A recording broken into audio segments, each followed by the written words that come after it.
Perfect. So, Kieran Daly, Social Investment Scotland, we've been around for over 20 years and we offer different types of loan products to social enterprises and charities. Actually, one of the social enterprises we support is Fair Scotland, and so it's a pleasure to have Jimmy in the room this morning. We offer investment for loads of different reasons. It could be for cash flow, so for small loans of, say, under £50,000 for organisation to give them cash flow to maybe trade something. It could be some a blended investment opportunity where it's part loan, part grant. Who doesn't like that? Because there's a grant element. It could be for property, and we'll co-invest with a number of other investors to buy or to lease property on a longer lease. And it could be for scaling up. So those are the kind of reasons. My role is Head of Market Building at Social Investment Scotland, and it's to offer a range of different programmes, business support and advice to support organisations to trade more and become more investment ready. That's my spiel. So now I've finished that part of it, I'm going to move on to my colleague Marcella Boyle, who's going to give an overview of developing the young workforce. But before actually we kick off with that, I'm going to do a quick poll. And the first question I'd like you to answer is, are you currently engaged with schools in your area or formally engaged? So currently or formally engaged with schools within your area. Now, I've not done this in a while, so I shall launch this poll and give you a minute or two to respond. So are you currently or engaged with schools in your area or formally engaged with schools in your area?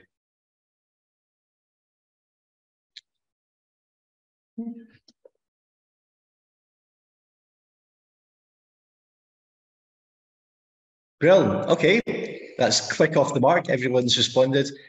Great to see. So again, this gives us a level of awareness of who we have in the room and how engaged you are at the moment. So that's great. I'll hand over to my colleague Marcella. I think we've got a couple of slides there. I do, thanks Kieran. And Jane has an enviable task of launching. Oh Jane, that was absolutely pain-free. So a pleasure to be here. If we just move on, but just highlighting, if you do want to get in touch with me, that is the details. And you might think, why doesn't it say developing young workforce?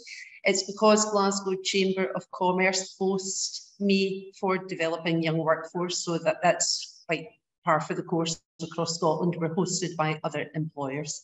Thanks, Jane.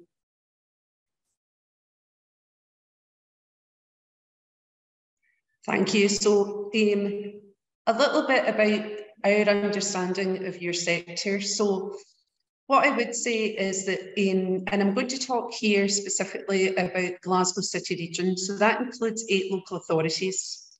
And what I don't want is anyone on this call thinking, well, I don't sit within Glasgow City Region, how does this affect me? Just get in touch, because I will make sure that you're introduced to your DYW region locally. So the work that we've done so far with social enterprises has been part of probably our approach to small and mid-size organisations. And when Jane and Kieran and I spoke about it, we see a really strong fit with developing young workforce. And I think this has come out in the poll already. A really strong fit between the purpose-led organisations that you are already involved in or running, and the asks of developing young workforce in terms of experiences for young people and actually supporting them get the best out of their school life and making the best decisions when they leave school. So there is absolutely something around purpose-led organisations. A couple of really interesting research pieces which came from Deloitte and London Business School, who commented a number of years ago, and it's consistent information coming through, that young people want to align themselves with purpose-led organisations. And I think that is really strongly coming out in a number of the discussions that we have with young people across Scotland every day. So you're ideally placed not only as an attractive organisation for young people to gravitate to. Our job is to see how we can build those links even further. Thanks, Jane.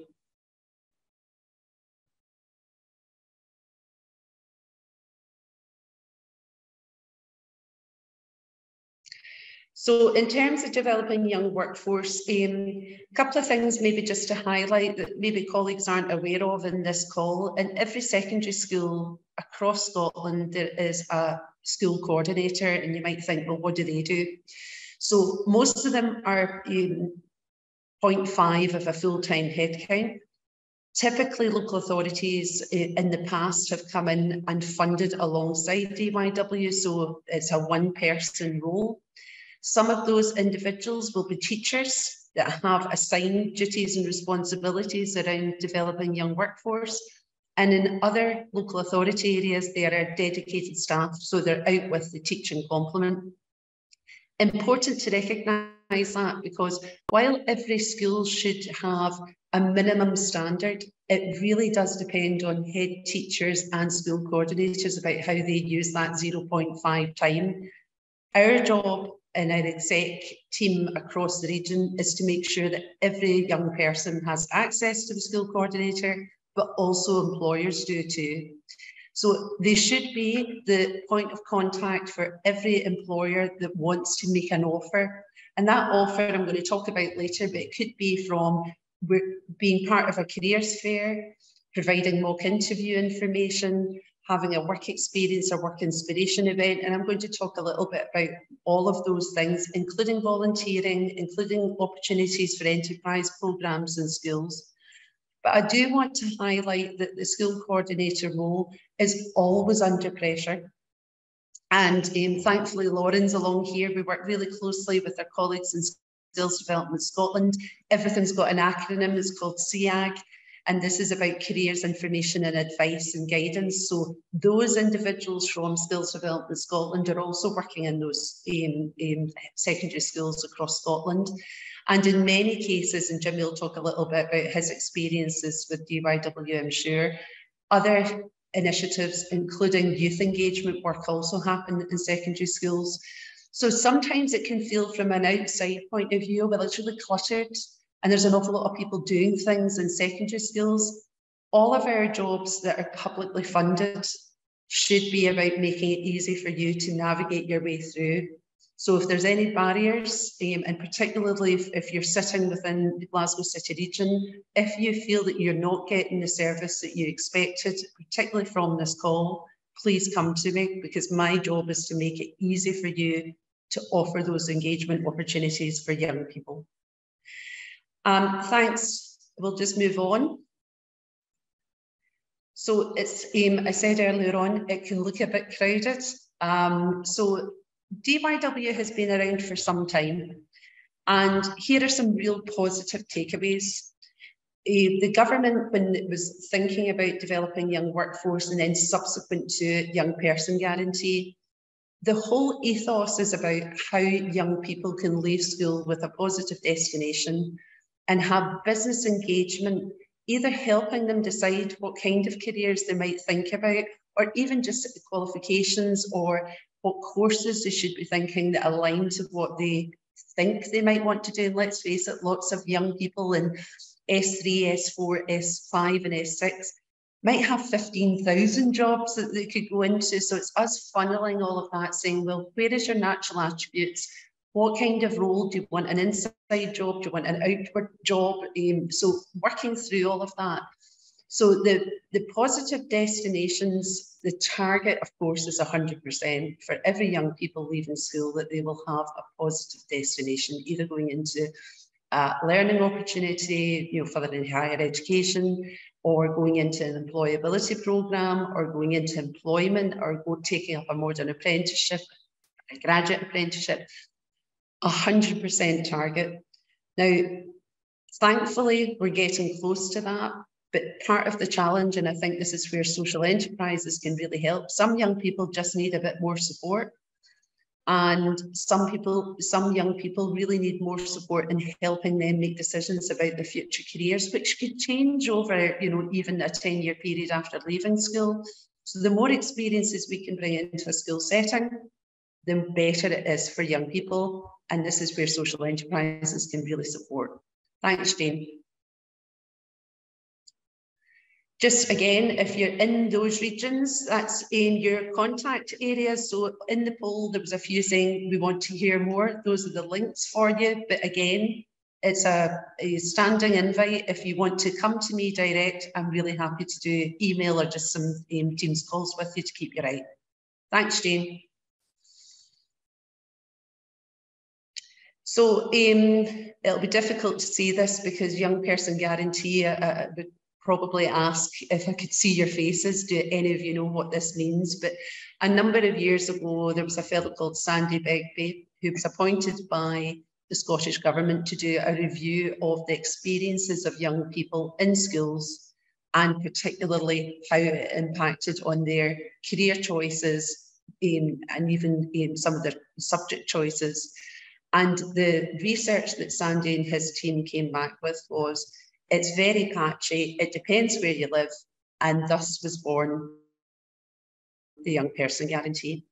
As you can see, there are 5 asks, and this is an umbrella principle for developing young workforce. Our job is to connect schools, and particularly secondary schools, and particularly senior phase, with employers.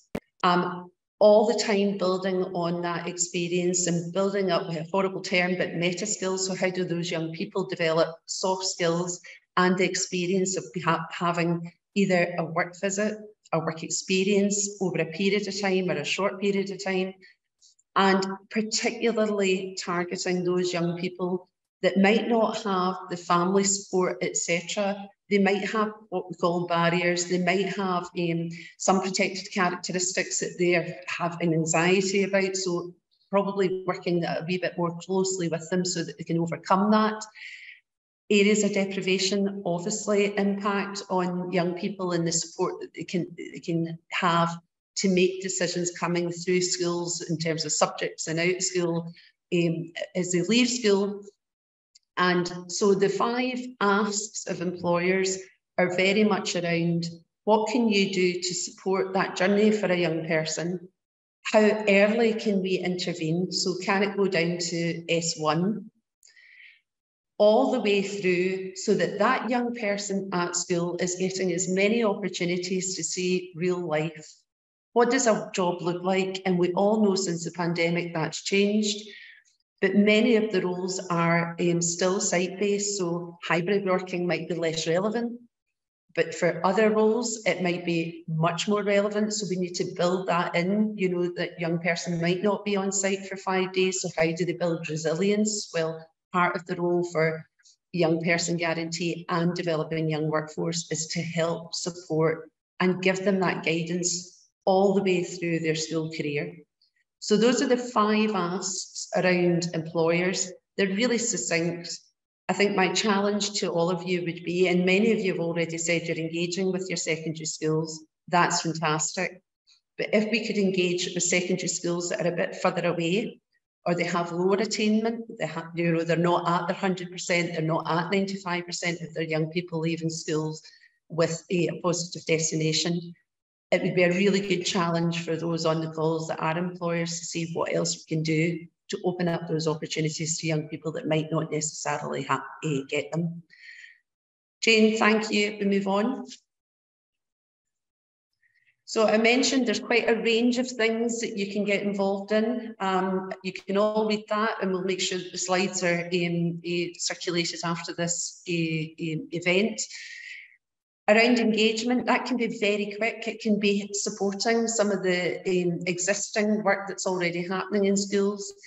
In Glasgow, particularly and across Glasgow City region, there are a number of initiatives that are quite discreet, and I'm going to talk about those. A collaboration, so one-off activity, can you offer X? So can you be part of a job fair? Can your organisation be represented when we have a DYW event for schools?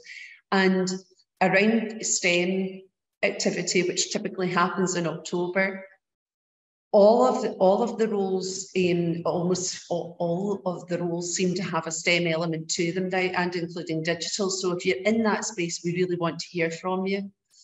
And long term, so many of you already have relationships, but as I mentioned earlier, if there are relationships we can help build, in areas and in secondary schools that might be seen to be underperforming, we really want to speak to you.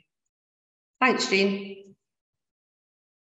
So these are a couple of the discrete projects that I talked about for Glasgow City Region. Digital Critical Friends, this has come out of the Logan report that was launched too. Mark Logan is a tech entrepreneur, was commissioned by the Scottish Government to do a full review on digital skills within schools and out with.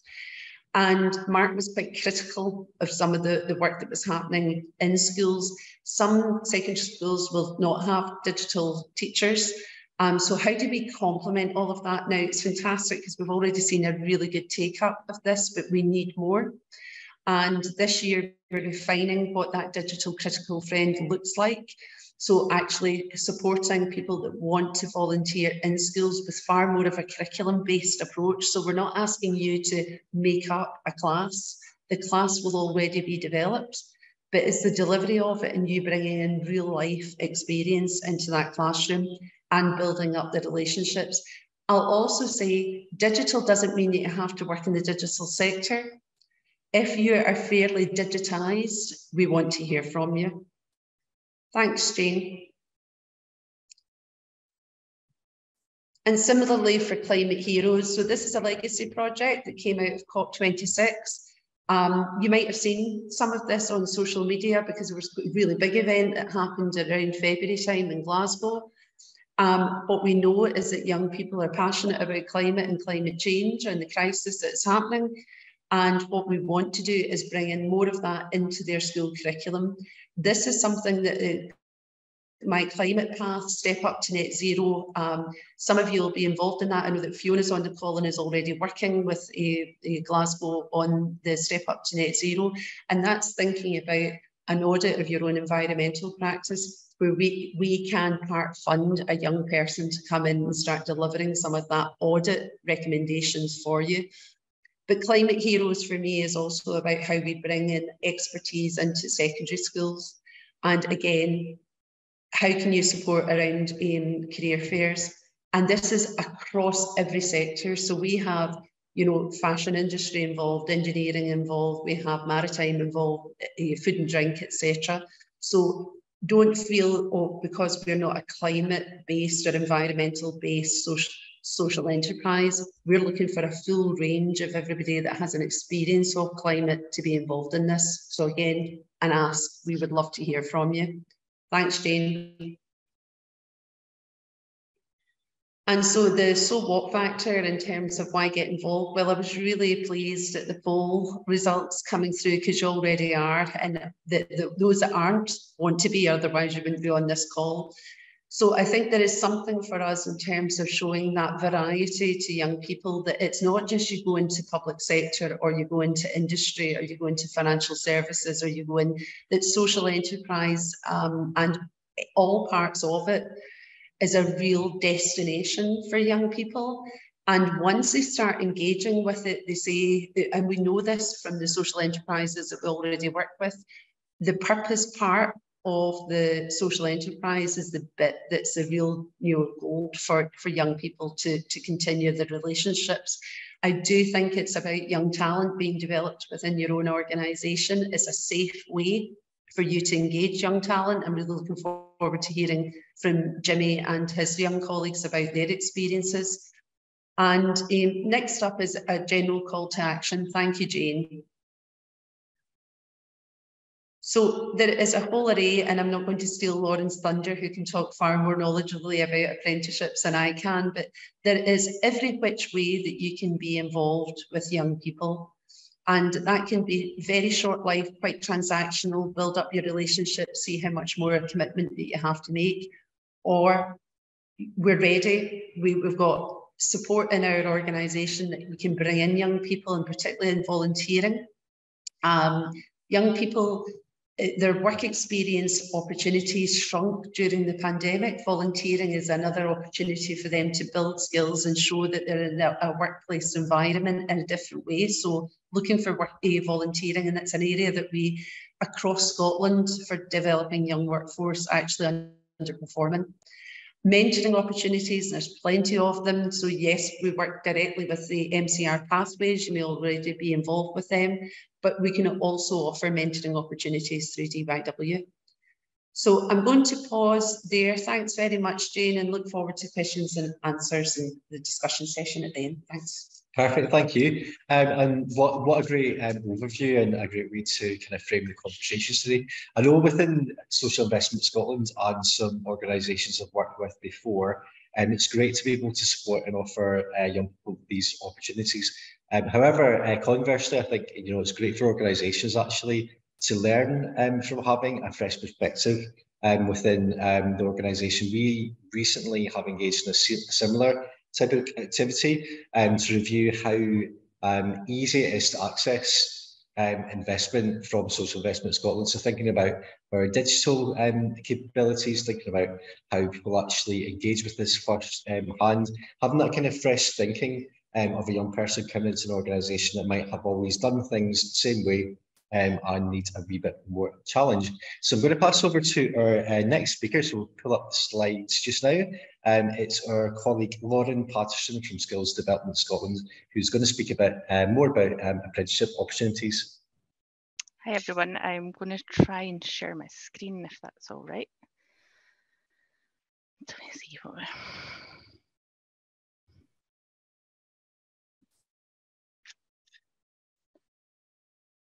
So let's see. Perfect. Am I able to, if I go into presenter mode, do you see all of that? It's actually in presenter mode at the moment, so we can see the whole thing. Can you still see the whole thing, or are you seeing my notes there at the sides as well? No, it's just the whole thing, yeah. That's magic, brilliant. Okay, good morning everyone. As I said earlier on, my name is Lauren Patterson and I'm one of the partnership and delivery managers at Skills Development Scotland. So Skills Development Scotland, or SDS as we're probably more commonly known as the National Skills Agency for Scotland, and we play a critical role in the development of Scotland's apprenticeships. However, as Marcella said earlier on, we're also responsible for careers information, advice and guidance. We work with employers through our employer services team, and we do a lot of regional skills assessments, so a lot of data intelligence and gathering as well. But my time this morning is just to provide a bit of an overview of the potential of opportunities through Scottish apprenticeships that's available to you as an employer, as well as some useful websites and contact details should you wish to get in touch or find out a bit more. I'll make sure that I share my slides after the session, so you don't need to be rushing about taking any notes or anything. Before I go into a sort of overview of the different apprenticeship that are available in Scotland, I thought it'd be really useful to look at some of the drivers for what we call work-based learning within Skills Development Scotland. And I suppose why we have such a focus on that work-based learning aspect. Technological and societal disruptions, as I'm sure you'll all be experiencing, are coming at us thick and fast. And while we can't predict the future, we can prepare for a future that's increasingly unpredictable. As a result of that, our workforce in Scotland needs to be constantly developing their skills and knowledge and capabilities in order to thrive in that ever-changing environment. So as part of the work that we've been doing, we're looking to understand some of these changes, what that means for the workplace. And I suppose a lot of our future work is focused on driving that innovation in our products and our services to ensure that Scotland's citizens and our employers are prepared for that complex future. And I suppose in that sort of context and in that ever-changing world, work-based learning and our apprenticeships are more important than ever. So if we look at these, I suppose there's four of these drivers. Advances in technology continue and are changing the world of work. So in Scotland, around 46% of jobs have high potential for automation, and many jobs are expected to evolve rather than disappear. So that will, as well as the creation of new high quality jobs and opportunities. So as you can see, that whole landscape looks entirely different from what it does today. And what we're doing is trying to make sure that individuals have those skills and the ability to learn new skills in order to adapt to that environment. Research has also suggested that the pandemic has accelerated that digital transformation, so that Industry 4.0 discussion. And there's already skills gaps been felt by employers across Scotland's labour market, especially in things like software development, artificial intelligence, cybersecurity. And as a result of that, we need to ensure that we've got the skills available to support that work. The massive impact of the pandemic has also seen greater focus on well-being, and as a result, that working from home, hybrid working also has an impact on how we're engaging with employees and how they're engaging with the workplace. So I suppose it's against this backdrop that I want to just move on to that discussion around about apprenticeships and the role that they can play in supporting businesses develop their skills and ensure that their employees have the skills and the adaptability to thrive in that environment. Oh, sorry. So in Scotland today, there's 3 types of apprenticeship programmes. We've got our foundation apprenticeships, modern apprenticeships and graduate apprenticeships. Foundation apprenticeships, unlike modern and graduate, are delivered in school as a subject choice, and modern and graduate apprenticeships are employed status workplace learning opportunities, so they're slightly different. I'll go into all 3 in detail. But today you can find apprenticeships in more industry sectors than ever before, and they're based on the skills that employers want, so they're always relevant. And we currently have around 40,000 people in Scotland doing apprenticeships at the moment. What I'll do now is go into a bit of an overview of all 3 of those subjects. So foundation apprenticeships have been developed by Skills Development Scotland with industry, and they're designed to ensure that the work readiness of young people, so they feed directly into a lot of that conversation that Marcella was talking about earlier on. They're ensuring that we're introducing them to that world of work earlier and open up those opportunities and that information and knowledge around about what different industries are available and out there. Unlike more traditional apprenticeships, it is taken as a subject choice in school, and the apprentice is still in full-time education while going through that qualification. They develop knowledge, skills and capability through structured, high-quality industry engagements that provide real hands-on experience with an employer. As I said, they can take that foundation apprenticeship in S5 and S6 to gain a qualification and develop that valuable industry knowledge and experience.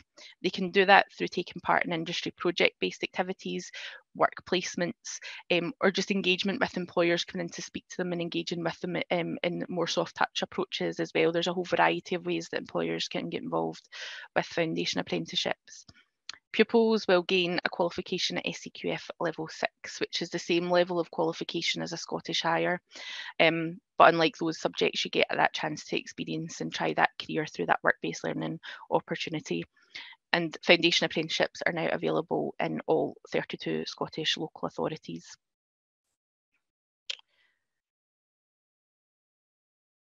So foundation apprenticeships are available in a wide range of subjects. I've listed them on the screen there. These are all growing sectors with good careers opportunities. So you can see everything from business skills, accountancy, lots of engineering opportunities, in our social services, both children and young people, and healthcare options as well. We're also piloting some SCQF level 4 and 5 foundation apprenticeships for pupils in S3 to S6. These are focused on construction, automotive and hospitality sectors. Unlike these foundation apprenticeships that are on screen, the level 4-5 ones, they don't have work placements attached to them, but what they do have is an industry-based challenge. So an employer will work directly with them as they carry out a challenge related to that qualification. So what are the benefits of engaging with a foundation apprenticeship? So we survey our employers every 2 years through our apprenticeship employer survey, and the latest findings on foundations apprenticeships are contained in this orange box here. In general, for employers, it's a chance to attract highly motivated and committed young people who are willing to learn, potentially identifying young people who might be right for your business to develop your talent pipeline, and ensure that your organisation has the skills that you'll need to continue growing and developing. It's also a really good opportunity to help develop your own staff through coaching and mentoring of those young people. There's no direct cost to you as an employer, it's just time in that engagement that's required. But as you can see from some of the feedback, some of the ways that foundation apprenticeships have benefited employers, things like good way to interact with the new workforce, improving the sector image. So For a lot of young people, what this will do is open up their eyes to the different sectors that are out there, the different ways that they can engage with employers, and provide them with knowledge that they don't necessarily have unless they know somebody that works in a specific environment. So a really good opportunity to raise that awareness. Moving on to modern apprenticeships. This is probably the apprenticeship that most people have an awareness of. It's the longest running type of framework. It's all about getting a job with structured training and getting paid and getting qualified, and it offers a blend of that academic learning plus practical experience. With a modern apprenticeship, employers pay the wages and SDS contributes towards the cost of training. The UK government sets the national minimum wage for apprenticeships, but many employers choose to pay more than this.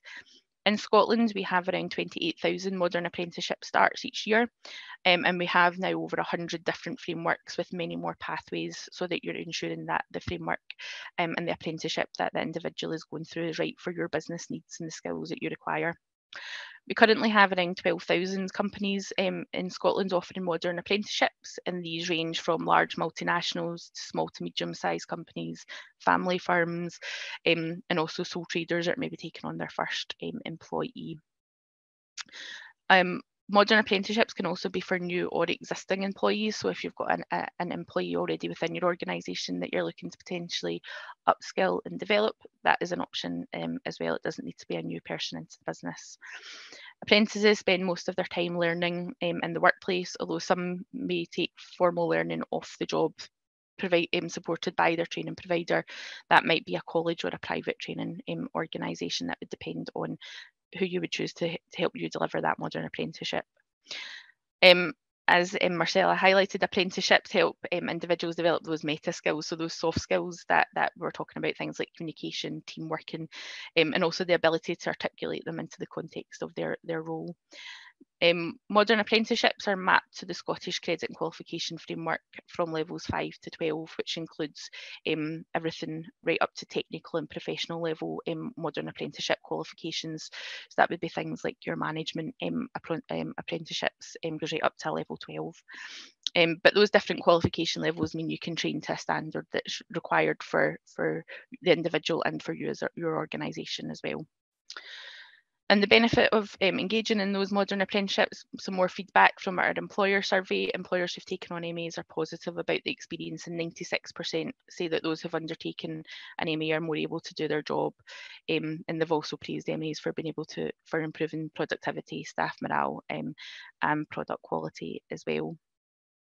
An interesting, I suppose, anecdote is during our latest Scottish Apprenticeship Week a couple of weeks ago, met a young engineering MA who had gone into the business as their first apprentice in a number of years, and was able to work with the employer to identify that actually the different teams within the organisation were doing the same job in completely different ways, and nobody had realised until they had gone round those different teams as part of their apprenticeship. And what they've been able to do is standardise that process for the company and save them a lot of time and money. So I suppose it just highlights that, where different viewpoints and having those fresh set of eyes has been a real benefit to that employer.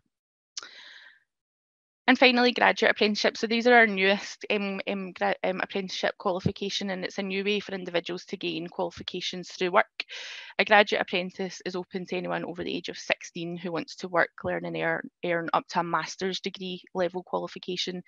They're offered in key sectors that need highly skilled employees, and that their qualifications range from an SCQF level 9 to 11. Depending on the subject that they choose, the apprenticeship can take between 2 to 5 years to complete. Graduate apprenticeships have been designed to benefit industry, but also the learners as well, as their development has been taken into account during that whole development process.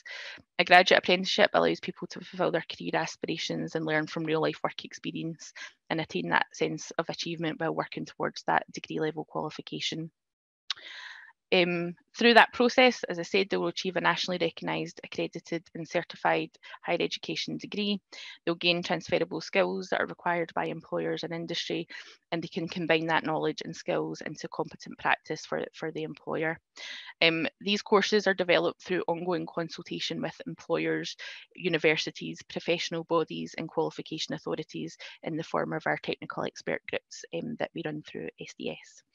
As you can see, we've got 14 universities engaged in graduate apprenticeship delivery, and we currently have 13 industry designed frameworks, which I've got listed here. So as you can see, got everything from our engineering, our IT, accounting, business management, early learning, childcare. And some of these graduate apprenticeships will have different pathways. So for example, one of our universities is currently working on a project management pathway through tagged onto this business management graduate apprenticeship. So there are wide opportunities out there and available for employers and their employees. And so the benefits of graduate apprenticeships, as you can see, there has been 100% satisfaction for employers in taking on graduate apprenticeships, and they would do again in the future. For an employer, by investing in their staff through this type of apprenticeship, they can develop their workforce and support staff to develop their skills to industry and professional standards. And because they're designed around the needs of the industry, because they're involved in that process, employers can have the confidence that what their staff are learning at university will directly contribute to the business. Like modern apprenticeships, these are available to new and existing employees, so existing employees can be upskilled through this route as well. And the same with modern apprenticeships has a real positive impact on that staff morale, retention, and that workforce sustainability. So that's been a quick overview of all three of the products. What I've done here is given you the link to apprenticeships.scot, which is our main apprenticeship website from Skills Development Scotland, and it can give you much more detailed information, including links to the three different apprenticeships that are available, links to how the funding, the different frameworks under each of the qualifications, and also lots of really good FAQs around about how to engage with those products. You'll see on this front page here is our new Apprentice of the Year, and so there's really lots of good case studies as well that you can get a bit of a flavour of how they work in practice. I've listed the website here, and underneath is our employer helpline. So if you would be interested or have any further questions after the session, you can call the helpline number and speak to a member of staff who can provide you with support as an employer on how to access those products. And how to start engaging with them. We also have employer engagement teams within Skills Development Scotland as well, and if you require a bit more support, maybe around about building capacity within your organisation to potentially support FAs, MAs or GAs, they can provide you with a referral to our employer services team as well. So I'll make sure that you get those links and contact details so that you can follow those up if you require. But that's all from me. Thanks. So I'm more than happy to, and looking forward to chatting with you after that. I hope that was useful. Thank you, Lauren. It certainly was. I've learned a lot there about all the work you do at SDS as well. We certainly will have some time for some questions after the next section. So I'm sure you'll all have some quick questions. Also occurred to me as well, quite a few of you, as we know, are engaging with schools and will have be engaging with apprenticeship opportunities as well. So you might want to share some experiences of how you're doing that to give other people within the room some thoughts and ideas about how they can engage with that themselves. So just to introduce again, Jimmy Wilson, Chief Executive of FAIR Scotland. It's an organisation that we've worked with really closely over the years, do amazing things, and we'll look forward to hearing some more. Thanks, Jimmy.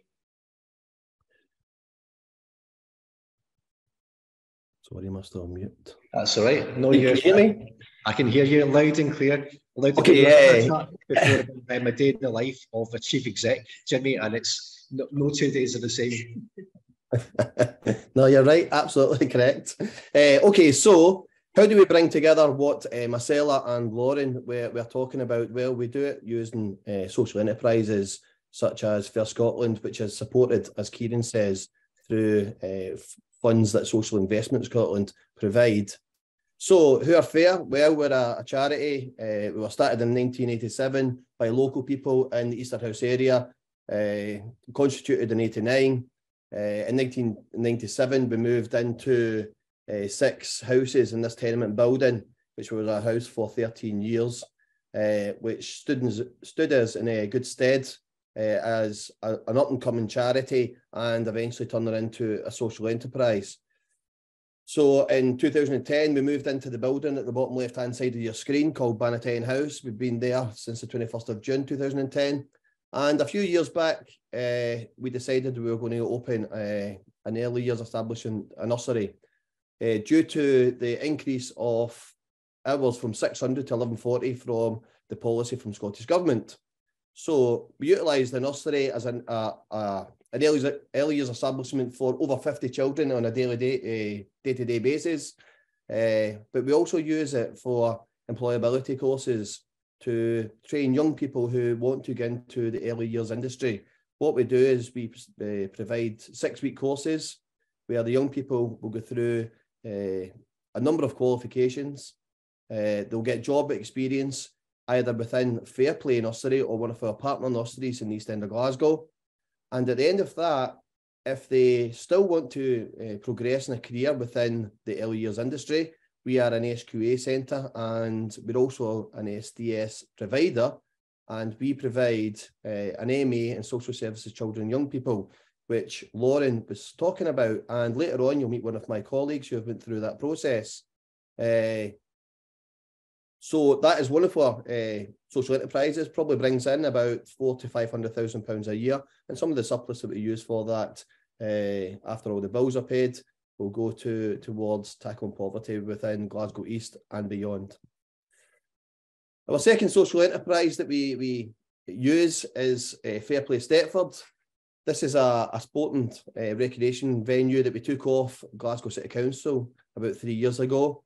It's went through phase 1 redevelopment, which was resurfacing the current pitch and changing the floodlights, which we done last year. Phase 2 of that is started on Monday, which is pulling up the grass pitches and changing it into 5 5-a-sides and a full-size 3G pitch, which will give us 2 full-size 3Gs, an extra car park and 5 5-a-sides. Now, the money will lie in the 5-a-sides.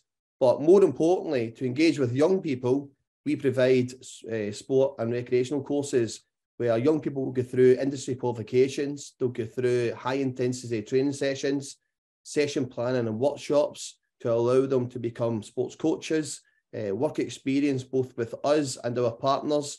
We've got a number of partners who use the venue, such as Easterhouse Academy, who have over 350 children who use the venue on a weekly basis, and they then get their coaching experience through them. We also put young people through SFA registration, whole host of team building, CV and all that sort of stuff. It's a cracking venue. Once it's complete for phase 2, it will be even better. And phase 3 will be to open a further nursery, which will give lots of outdoor space for 2 to 5-year-olds to run about, but will also give us the opportunity to bring on more and more apprentices and provide jobs to the local communities that we serve. Our third social enterprise is our Fair Hospitality. We run our own cafe down at Fairplay Stepford, and we work with young people, put them through coffee and barista skills training. Again, we through our SQA accreditation, we can do that. They go through mixology, masterclasses, front of house skills, customer service, event planning, cookery and masterclasses, CV building, and industry qualifications. Now, we're in a very fortunate position at Fair that we work with British Land, who own Glasgow Fort, and we have a skills centre which we get free of charge from Glasgow Fort, which we utilise, one, for recruitment of local young people, but 2, it allows us to engage with the local hospitality industry within Glasgow Fort, such as Nando's, Wagamama's, etc. So what we do, we have a 6 to 8 week course in hospitality. As part of that course, we engage with the hospitality industry, and our young people then have the opportunity to work in venues such as Nando's, which is a great experience for them, and or our own Fair Play Cafe. One of our other social enterprises is Fair Create. We understand that not all young people are sporty, not all young people want to get into the hospitality industry, and many, many young people are very, very creative who come on our courses. So we provide a 6 to 8 week course, which looks at film and TV using green screen, DJ skills, which we have a recording studio within Bannatyne House down the stair, which one of my young colleagues to my right-hand side helped develop. We do writing and song rapping, recording songs down the stair, demo tracks, playability skills, and support with college and job applications. Also, the creative industries course, get around all other employability courses and make videos and presentations for them, so that at the end, the young people from the other courses go away with a creative CD. One of our biggest social enterprises touches on what Marcella was talking about. We work in 23 secondary schools and 4 primary schools. We have 45 officers based in those schools. We provide family liaison officers who work with families. We have a whole family approach to employability. So it may well be that there are second and third generation parents who have not worked. We help them, which indeed then helps their children. We have youth workers within the schools. It's my solemn belief that every school across Scotland should have a youth worker. They're not the same as teachers. They bring a different skill set, and it allows young people to open up in a way that they potentially wouldn't open up to a teacher, because they may well see a teacher as an authoritarian figure. And we also have DYW officers, again, touching on what Marcella and Lauren were talking about. Now, our DYW officers are not the same they're not the same people as what Marcella was talking about, but they do work very closely in partnership with each other. And we deliver a whole range of qualifications in schools. Most of our 45 staff are rotated into the timetable in each of the schools that we deliver in. They do between 21 and 25 periods a week. And if a young person, for example, doesn't want to do French, then they'll choose, for example, FAIR. And we have our own curriculum, our own syllabus that we work with children from S1 right through to S6 that we take them through. It's a great project. We're very proud of it. And it's one of our biggest social enterprises, delivering a whole range of courses for young people, both in education and out with. It's also a feeder for all of our programmes that I previously discussed. We are an MA provider, and I'm going to speak in a second to a couple of our colleagues. But for our employability courses, we utilise our 23 secondary schools, and they then feed into all the employability courses throughout the year to make sure that we try and get up to what Marcel was talking about, that 100% school leaver destination. And what I'm going to do now is I'm going to introduce you to some of our young people who went through our courses and or work for us, and hopefully you can see them. I'm just going to ask them a couple of questions. So I'll introduce Dylan, to my right hand side, and Lenny. And Dylan, can you just give us a wee bit about yourself and how you started with FAIR? Yeah. So a bit about myself, a wee bit so you can hear me. My background's in music and sport. So right now I'm a community worker at FAIR. So I go out and deliver Active Play, which was designed by Actify. It's just basically, Active Play is just a fancy word for playing outdoors and having fun. So I go out to multiple schools across Glasgow and take sessions during school hours to work with young people, just due to the rise. It was designed for the rise of obesity rates in children and how children aren't getting outside enough to play. So me and my colleague Jack, we go out and do that Monday for a full day, Tuesdays all afternoon. So it's pretty busy when it comes to that, but it's a really good programme. How I got into FAIR, when I was in high school, I was in my 5th year and I was going to be a winter leaver, but I had no qualifications to turn to, or I was just basically, I was stuck. And then I met one of the FAIR workers in school and I done my personal development award and community award with him. And then I said to him just randomly one day, I said, if an apprenticeship comes up in fair, let me know and I'll go for it. And one day, funnily enough, it did come up. I think this was like maybe 3 weeks after I'd said to him. And then I put my CV in and then got an interview on the Saturday and then started work on the Monday. So I was like straight out of school and straight into work. So it was like a drastic change. It was big, but I think I was ready for it and done pretty well. And then done my apprenticeship in employability, like Jimmy sort of already spoke about, with the loads of different courses and stuff. So hospitality, sports, they were kind of the main two that I supported for running. But it's been brilliant so far, enjoying it. Lenny, just moving to yourself, can you tell us a wee bit about yourself, how you got engaged with fair and what you're doing now? So my name's Lenny. When I was younger, I always attended fairs clubs because that was in my community, so it was very close to me. During my time in high school, I was in 5th year, and I was just getting that point where I just wanted out of school. So I spoke to one of my workers in school, and I said, if anything comes up, could you let me know? And I seen one for fair, and then I was like, fair's local to me. I know what they do for the community. It's childcare. I knew I wanted to do childcare through past experience and placements and all that. So I went for it and I got it. I've completed an 18-month course in child early years in Scotland, and I'm now an early years practitioner in Fairplay, and I've been here from the start. So it's been amazing to see the progress from all the way from the start. Cool. So just going back to Lauren, what Lauren was talking about. So we provide a number of modern apprenticeships. The one that Dylan went through was an SVQ level 3 in youth work. And the one that Lenny went through was an SVQ level 3 in social services, children and young people, which is the qualification, the minimal qualification you need to be an early years practitioner. And from that, both of them, well, Lenny's went on to a full-time employment. The wee man is now doing 24 hours a week with us, but that's because he's doing his HNC working with communities in Glasgow Kelvin College. Which will hopefully lead to other things in his life, or he'll stay with fair and hopefully go on full time as part of our social enterprise. So I'm going to stop there, and I'm going to pass back to Kieran, and hopefully there'll be some questions as to how we pull together what Lauren Marcella was already talking about. Thank you.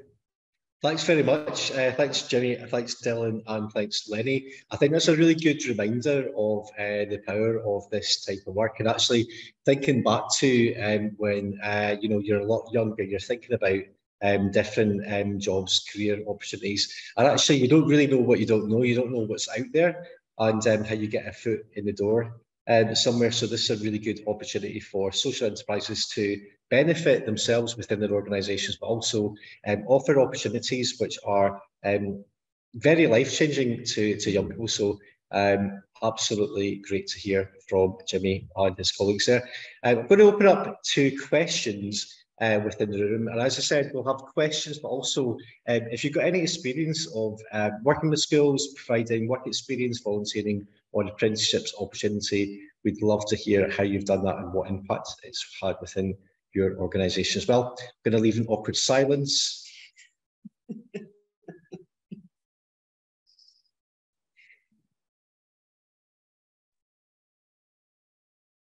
There must be at least one question, surely. Fiona Dora must have a question, Colin, for Impact Arts. Fiona Dora, I was going to go straight there. Hi, Fiona. On the spot. Hello.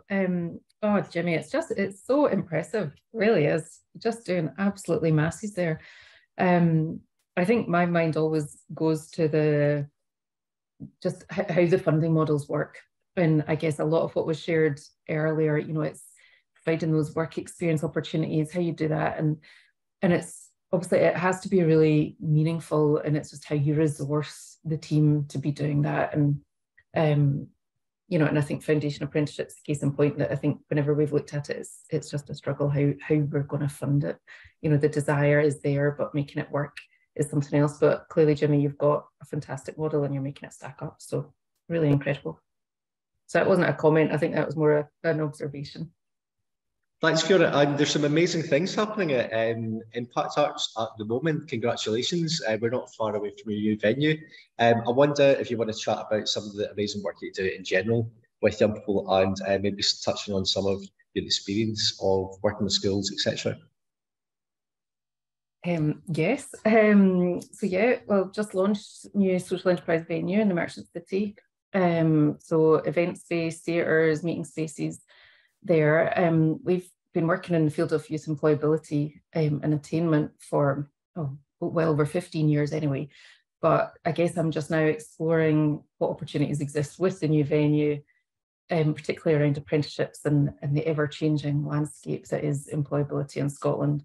And just yeah, I suppose around event management, hospitality, that is a new business that we're operating. So just yeah, putting feelers out, exploring what all of that could look like, and I suppose with all of those partners in the city centre where we're based. I think really interesting what you're doing, Jimmy, in terms of the fort, where we've got conversations already with quite a few of the big retail partners in the city centre, which is exciting.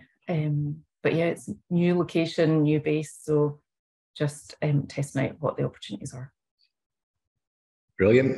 And as I said, there's opportunity to put some comments into the chat box as well, if you want to put in some comments there. Hugh, I'd like to come to you. That sounds like a really interesting organisation. Socialcroft, tell us a wee bit more.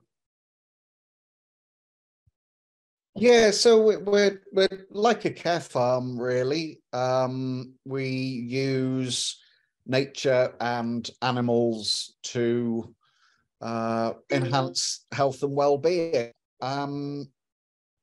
So currently we have one pupil who comes from the local high school who has recently had an autism diagnosis and is struggling with school. So they come to us one afternoon a week.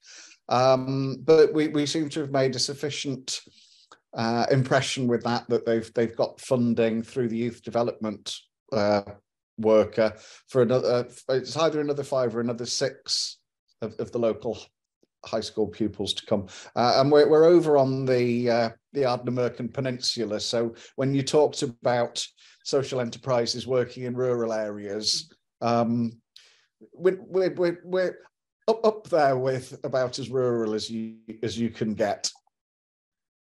Brilliant, excellent. And did it all, in terms of the different kind of presentations, did it all resonate? And are there some thoughts that you've got from some of the presentations from Skills Development Scotland, thinking about the different opportunities in developing the young workforce?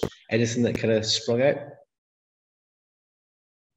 Yeah, so I think a significant number of young people around here do work, in land-based enterprises.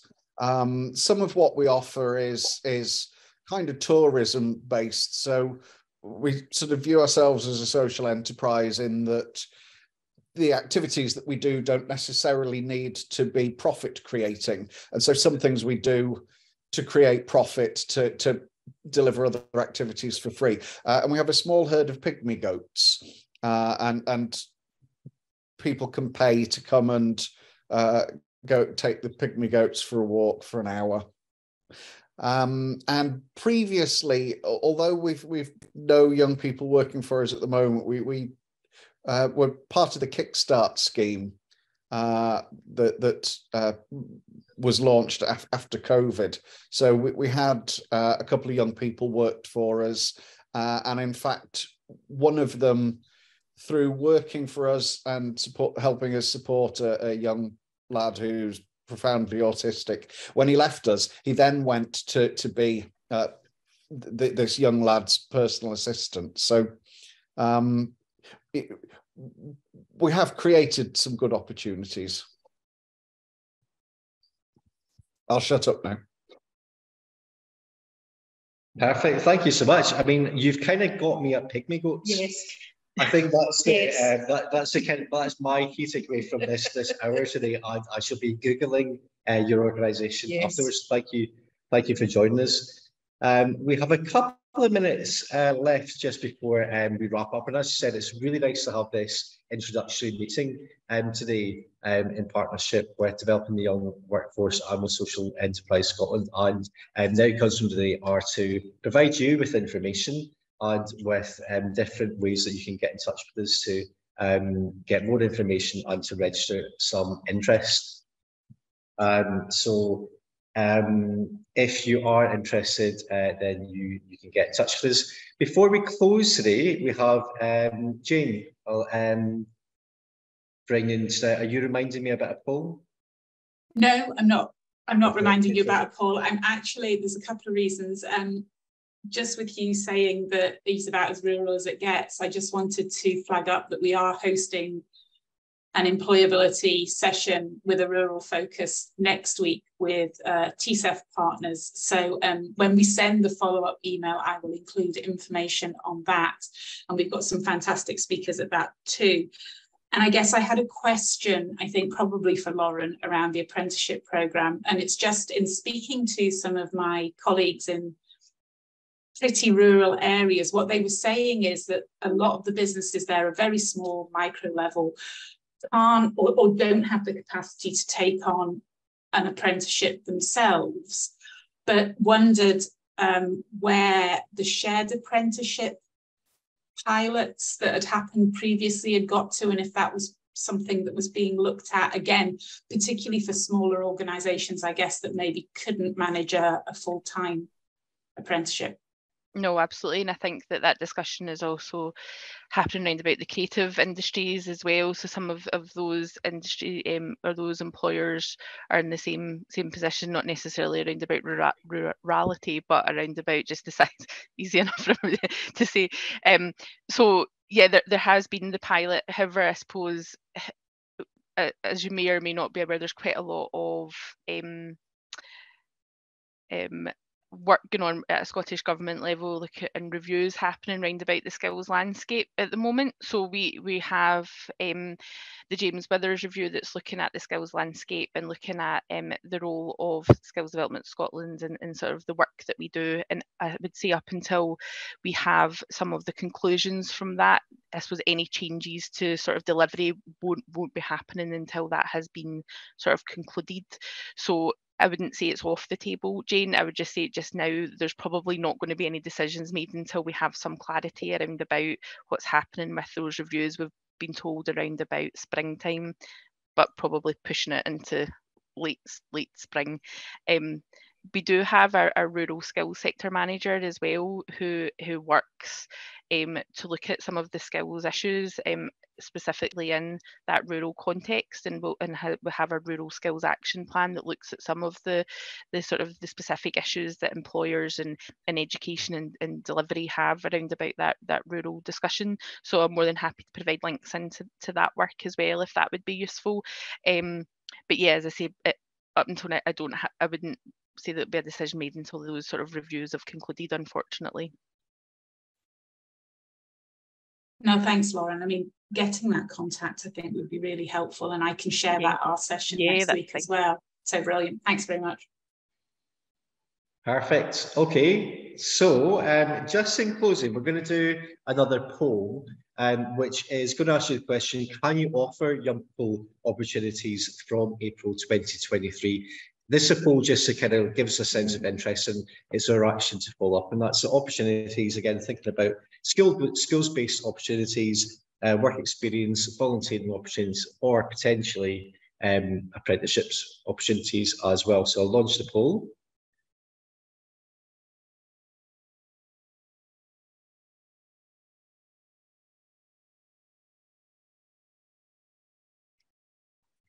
That's good. Okay, I've not done this in a while. I'm doing a bit of filling.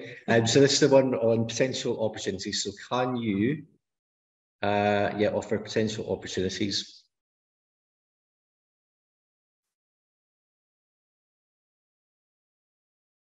I do feel like in Eurovision, it's a little real bit, time. It's real time. Yeah. Great to see the volunteering.